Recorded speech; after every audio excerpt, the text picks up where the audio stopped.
வணக்கம். நீங்கள் இணைந்திருப்பது உதயன் வலியொலியின் மதிய நேர பிரதான செய்திகளுடன். செய்தி ஆசிரியர் திலீப் அமுதன். செய்திகளுடன் இணைந்திருக்கும் நான் லிஷா தரணீஸ்வரன். முதலில் தலைப்புச் செய்திகள். பேருந்து தடம் புரண்டதில் 6 மருத்துவமனையில் சேர்ப்பு. டயானாவுக்கு நீதிமன்றம் எச்சரிக்கை. ஸ்ரீலங்கா ராணுவத்தில் இருந்து 15,000க்கும் மேற்பட்டவர்கள் வெளியேற்றம். பன்னாட்டு குற்றவியல் நீதிமன்றத்தில் பிடியாணை கோரிக்கை. புதிய வகை பெட்ரோலை அறிமுகம் செய்யும் IOC. சீரற்ற வானிலையினால் 19,234 பேர் பாதிப்பு. போரின் இறுதி தருணங்களில் சரணடைந்த குடும்பங்களின் குழந்தைகள் எங்கே? அக்னஸ் கலமாட் கேள்வி.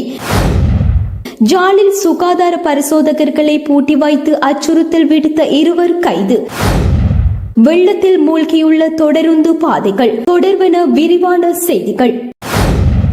முல்லைத்தீவு வற்றாப்பளை ஆலயத்தை தரிசித்து மீண்டும் ஜாழ்ப்பாணத்தை நோக்கி வந்த பேருந்து தடம் உருண்டதில் பக்தர்கள் படுகாயமடைந்துள்ளனர். இச்சம்பவம் குறித்து மேலும் தெரிய வருகையில் ஜாழ்ப்பாணம் பண்டத்தெரிப்பு சேர்ந்த பக்தர்கள் ஒன்று சேர்ந்து பேருந்தை வாடகைக்கு அமர்த்தி வற்றாப்பளை கண்ணகை அம்மன் ஆலயத்துக்கு சென்று மீண்டும் இன்று காலை யாழ்ப்பாணம் நோக்கி வந்து கொண்டிருந்த வேளையில் பூநகரிக்கு அண்மையில் பேருந்து தடம் புரண்டு விபத்துக்குள்ளானது. பேருந்தில் பயணித்த 6 படுகாயம் அடைந்த நிலையில் பூநகரி மருத்துவமனைக்கு கொண்டு செல்லப்பட்டு பின்னர் அங்கிருந்து கிளிநொச்சி மருத்துவமனைக்கு மாற்றப்பட்டுள்ளனர். சம்பவம் தொடர்பில் மேலதிக விசாரணைகளை பூநகரி போலீசார் மேற்கொண்டு வருகின்றமை குறிப்பிடத்தக்கது. முன்னாள் ராஜாங்க அமைச்சர் டயானா கமகேவை பிணையில் விடுவிக்க கொழும்பு தலைமை நீதிவான் திலின கமகே உத்தரவிட்டுள்ளார். கடந்த 20ஆம் திகதி குற்றப்புலனாய்வு போலீசாரால் சந்தேக நபராக பெயரிடப்பட்ட டயானா கமகே புலம்பெயர்ந்தோர் மற்றும் குடியேற்றவாசிகள் சட்டத்தின் கீழ் குற்றமிழைத்துள்ளதாகவும் தம்மை கைது செய்ய உள்ளதாகவும் ஊடகங்கள் மூலம் அறிந்து கொண்டதாக குறிப்பிட்டு சட்டத்தரணிகள் ஊடாக நீதிமன்றில் இன்று முன்னிலையானார். 5 லட்சம் ரூபாய் ரொக்க பிணையிலும் 10 மில்லியன் ரூபாய் பெறுமதியான 2 சரீர பிணைகளிலும் செல்ல உத்தரவிட்ட நீதிவான் பாதகமான கருத்துக்களை வெளியிட வேண்டாம் என சந்தேக நபரை கடுமையாக எச்சரித்தார். குடிவரவு சட்டத்தை மீறி போலி கடவுச்சீட்டை பயன்படுத்தியதாக கூறப்படும் சம்பவம் தொடர்பில் முன்னாள் ராஜாங்க அமைச்சர் டயானா கமகேவை சந்தேக நபராக பெயரிடுமாறு கொழும்பு தலைமை நீதிவான் திலின கமகே நேற்று உத்தரவிட்டிருந்தார் என்றும் போலீசார் தேடி சென்ற போது அவரை காணவில்லை என்றும் நீதிமன்றக்கு அறிக்கையிடப்பட்டிருந்தமை குறிப்பிடத்தக்கது. ராணுவத்தில் பணிபுரியும் சிப்பாய்கள் சட்ட ரீதியாக சேவையில் இருந்து விலகுவதற்கு வழங்கப்பட்ட 1 மாத பொது மன்னிப்பு நேற்றுடன் முடிவடைந்துள்ளது.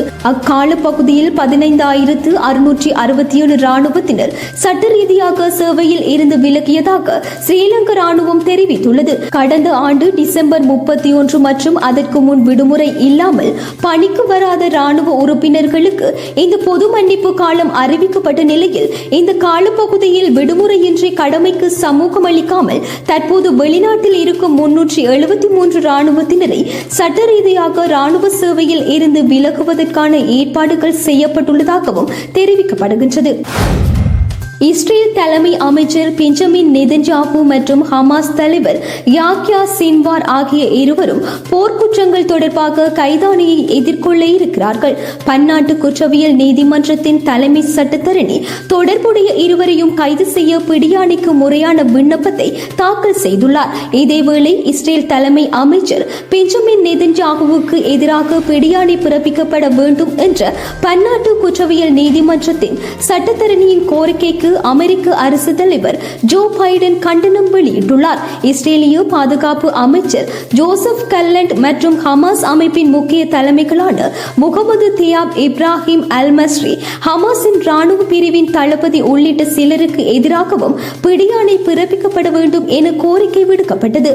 அனைத்து மனிதர்களின் உயிர்களும் சமம் என்பதை உறுதிப்படுத்துவதற்காக இந்த கோரிக்கை விடுத்ததாக சட்டத்தரணி தெரிவித்திருந்த நிலையில் நெதன்யாஹூ தனக்கு எதிரான சட்டத்தரணியின் குற்றச்சாட்டுக்களை அவமானம் என்றும் இஸ்ரேல் மீதான தாக்குதல் என்றும் ஆவேசமாக கூறியுள்ளதோடு ஹமாஸுக்கு எதிரான இஸ்ரேலின் போர் முன்னெடுக்கப்படும் என அவர் மேலும் தெரிவித்துள்ளார். இஸ்ரேலிய தலைவர்களுக்கு எதிராக பிடியாணை பிறப்பிக்கப்பட வேண்டும் என்ற கோரிக்கை மூர்க்கத்தனமானது என பைடன் கண்டனம் தெரிவித்துள்ளார். இஸ்ரேலுக்கும் ஹமாஸுக்கும் இடையில் எதுவித சமத்துவமும் இல்லை என தெரிவித்த பைடன் பிடியாணை கோரிக்கை சாவு தண்டனை விதிப்பதற்கு சமம் என தெரிவித்துள்ளார். இந்த நீதிமன்ற நடவடிக்கை காசா மோதலை நிறைவுக்கு கொண்டு வருவதற்கான போர் நிறுத்த பேச்சுக்களுக்கு தீங்கு விளைவிக்கும் என அமெரிக்க அயலுறவுத்துறை செயலாளர் ஆண்டனி பிளிங்கன் எச்சரித்துள்ளார். ஹமாஸ் அமைப்பும் சட்டத்தரணியின் கோரிக்கைக்கு கண்டனம் வெளியிட்டதாக தெரிவிக்கப்பட்டுள்ளது. எவ்வாறாயினும் சட்டத்தரணியின் கோரிக்கை மற்றும் சாட்சியங்களை பரிசீலித்து விடயம் தொடர்பில் தீர்மானம் எட்டுவதற்கு சுமார் 2 மாதங்கள் எடுக்கும் என பன்னாட்டு ஊடகங்கள் செய்தி வெளியிட்டுள்ளன. வரலாற்றில் முதன்முறையாக IOC நிறுவனம் ஒக்டேன் 100 சூப்பர் ரக பெட்ரோலை இலங்கைக்கு ஏற்றுமதி செய்துள்ளது. கடந்த 18ஆம் தேதி மும்பை ஜவஹர்லால் நேரு துறைமுகத்தில் இருந்து எரிபொருள் இலங்கைக்கு ஏற்றுமதி செய்யப்பட்டுள்ளது. நிகழ்வில் உரையாற்றிய IOC சந்தைப்படுத்தல் பணிப்பாளர் வி சதீசகுமார் எமது மற்றொரு புதிய தயாரிப்பான XP 100 ரக பெட்ரோல் வகையை இலங்கைக்கு அனுப்ப கிடைத்தது மிகவும் முக்கியமான சந்தர்ப்பமாகும் என்றார். தற்போது நிலவும் சீரற்ற வானிலையினால் நாட்டின் 7 மாவட்டங்களில் 19,234 பேர் பாதிக்கப்பட்டுள்ளதாக அதிகாரிகள் தெரிவித்துள்ளனர்.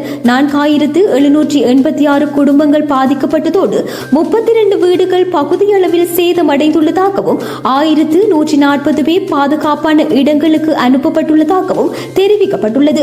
மழை காரணமாக பல மாவட்டங்களில் தாழ்வான பகுதிகள் வெள்ளத்தில் மூழ்கியுள்ள நிலையில் கடந்த 24 மணித்தியாலங்களில் அதிக மழை வீழ்ச்சி குளியாப்பிட்டிய பிரதேசத்தில் 141 மில்லிமீட்டர் பதிவாகியுள்ளது. மாத்தறை மாவட்டத்தில் பெய்து வரும் கடும் மழை காரணமாக கம்புருப்பிட்டிய பிரதான வீதியில் மரம் ஒன்று முறிந்து வீழ்ந்துள்ளதால் அதனை அண்டிய பல பகுதிகளில் மின்சாரம் துண்டிக்கப்பட்டுள்ளது. கொழும்பு கிருளப்பனை பூர்வாரம வீதியில் பயணித்த முச்சக்கர வண்டியின் மீது மரக்கிளை ஒன்று வீழ்ந்ததில் பெண் உட்பட 2 காயமடைந்து களுப்போவில போதனா மருத்துவமனையில் சேர்க்கப்பட்டுள்ளனர். கடும் மழை மற்றும் காற்று காரணமாக காளிமுகத்திடல் அரசு தலைவர் செயலகத்துக்கு அருகில் நிர்மாணிக்கப்பட்டு வந்த வெசாக் தோரணம் சரிந்து வீழ்ந்துள்ளது. மழையால் ராஜாங்கனி நீர்த்தேக்கத்தின் நேர்மட்டமும் 32 அடியாக உயர்ந்துள்ளதால் நீர்த்தேக்கத்தின் 2 வான்கதவுகள் தலா 2 அடி வீதம் திறக்கப்பட்டுள்ள அதேவேளை அங்கமுவ நீர்த்தேக்கத்தில் 2 வான்கதவுகளும் திறக்கப்பட்டு வெளியேறும் நீரின் அளவு வினாடிக்கு 1200 கன அடியாக உயர்வடைந்துள்ளது. மேலும் புத்தளம் மற்றும் தப்போவ நீர்த்தேக்கத்திலும் 10 வான்கதவுகள் திறக்கப்பட்டுள்ளன. இதேவேளை பதுளை, கொழும்பு, காலி, கம்பகா, களுத்துறை, கண்டி, கேகாலை, ரத்னபுரி மற்றும் குருநாகல் ஆகிய 9 மாவட்டங்களுக்கு மண்சரிவு அபாய எச்சரிக்கை விடுக்கப்பட்டுள்ளதாகவும் களனி, களு, நெல்வெலா மற்றும் அத்தனகலு ஓயா ஆகிய ஆறுகள் வெள்ளப்பெருக்கு நிலையை எட்டியுள்ளதாகவும் நீர்ப்பாசன பணிமனை தெரிவித்துள்ளது. இலங்கையின் உள்நாட்டு போரின் இறுதி தருணங்களில் இராணுவத்தினரிடம் சரணடைந்த குடும்பங்களின் குழந்தைகள் எங்கே, அவர்களுக்கு என்ன நடந்தது என பன்னாட்டு மன்னிப்பு சபையின் செயலாளர் நாயகம் அக்னஸ் கலமாட் கேள்வி எழுப்பியுள்ளார். கொழும்பில் நேற்று இடம்பெற்ற செய்தியாளர் மாநாட்டிலேயே அவர் இவ்வாறு கேள்வியை எழுப்பியுள்ளார். இது தொடர்பில் மேலும் தெரிவிக்கையில், எனது பயணம் குறிப்பிடத்தக்கது. ஏனென்றால் இலங்கையின் உள்நாட்டு போர் முடிவடைந்து 15 வருடங்கள் ஆகின்ற காலப்பகுதியில் இந்த பயணம் இடம்பெற்றது. இந்த காலப்பகுதியில் பல ஆயிரக்கணக்கானவர்கள் காணாமலாக்கப்பட்டனர். இந்த வருடம் இலங்கையில் நாடாளுமன்ற அரசு தலைவர் தேர்தல்கள் இடம்பெற உள்ளதால் இந்த வருடம் இலங்கையின் தலைவிதியையும் மனித உரிமை பாதுகாப்பின் எதிர்காலத்தையும் தீர்மானிக்கும். நான் ஏன் இலங்கைக்கு பயணம் மேற்கொண்டேன்? இலங்கையின் உள்நாட்டு போர் முடிவடைந்து 15 வருடங்கள் ஆகின்ற நிலையில் இலங்கையின் மனித உரிமை நிலவரம் குறித்து அறிந்து கொள்வதற்காக இந்த பயணத்தை நான் மேற்கொண்டேன்.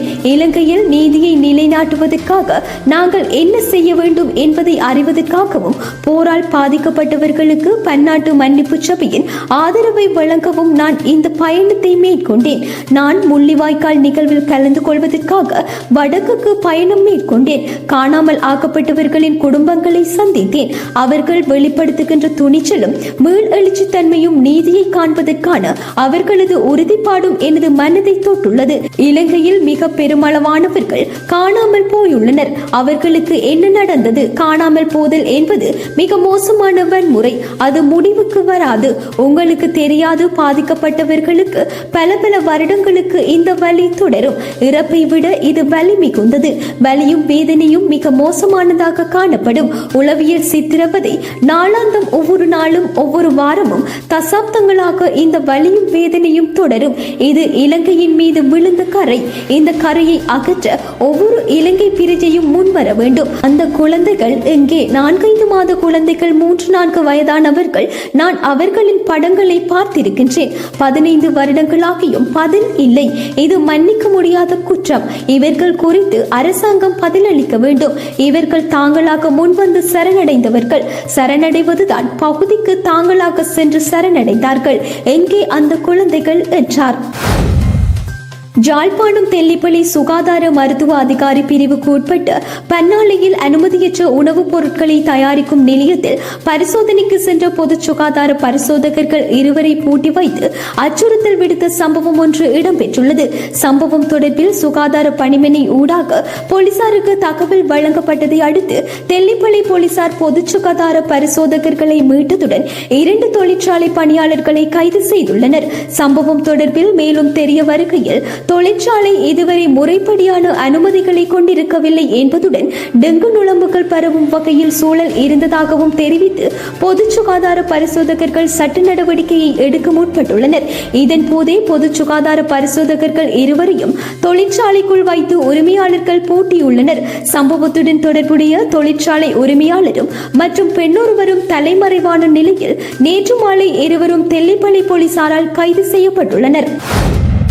கடும் மழை காரணமாக கொழும்பு தொடக்கம் புத்தளம் வரையான தொடருந்து பாதைகள் வெள்ளத்தில் மூழ்கியுள்ளதாக தொடருந்து பணிமனை தெரிவித்துள்ளது.